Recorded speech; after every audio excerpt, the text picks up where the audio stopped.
Alors sur l'affaire Jean Maurras, bon, c'est je crois une énième péripétie du milieu bien pensant là, qui ostracise ceux qui ne lui appartiennent pas. Voilà, après je ne sais pas si Maurras en aurait été très désolé, très étonné, je pense pas, très désolé, je pense pas non plus. Bon, est-ce que la question qui se pose, c'est est-ce que ça va pas bénéficier finalement aux Maurassiens par un retour de, voilà, je ne sais pas si c'est un retour de bâton, mais enfin en tout cas une sorte de retour à l'envoyeur, quoi. L'ostraciser, bah, c'est quelque part le singulariser aussi. Donc le commémorer, ça aura peut-être été essayer de l'intégrer, donc du coup de l'édulcorer.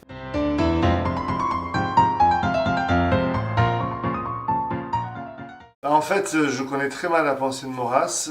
Très clairement, j'ai été très longtemps stoppé, on va dire, enfin bloqué par le positivisme. Voilà, pour moi, c'était une sorte de, j'allais dire un principe non négociable, c'est pas forcément le mot, mais en tout cas, une sorte de, oui, de blocage. Le positivisme, ben, c'est forcément philosophie moderne. Donc, ça ne pouvait que s'inscrire dans voilà, un ensemble de pensées avec, a priori, avec lesquelles j'étais a priori plutôt en désaccord. C'est vraiment pas, pour moi, ça n'a pas du tout été une source d'inspiration.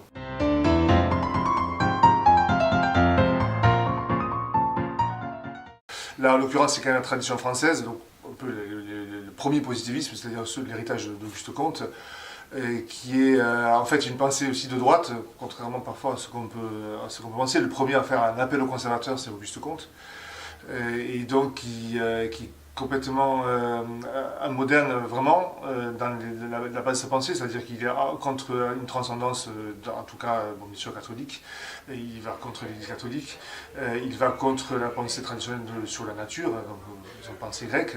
Donc là, il est vraiment en phase avec la science moderne, avec les idées modernes, mais en même temps, il a pris conscience du principe de désorganisation sociale qu'a entraîné, donc en France en tout cas, la Révolution, la modernité en général, et il essaie d'aller contre, justement.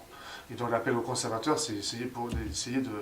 Le principe du conservatisme, c'est de trouver un élément de stabilité face à cette déferlante moderne, et il fait un appel aux conservateurs, en l'occurrence c'est un appel aux catholiques, et plus précisément, si ma mémoire ne me trompe pas, aux jésuites, lesquels lui ont fermé la porte au nez, si je ne me trompe pas non plus. Maurras, après, va reprendre un petit peu, bon, à sa manière, il n'est pas comtien, je crois, tout à fait orthodoxe, il critique et contre sur certains points, mais là, je ne saurais absolument pas dire lesquels.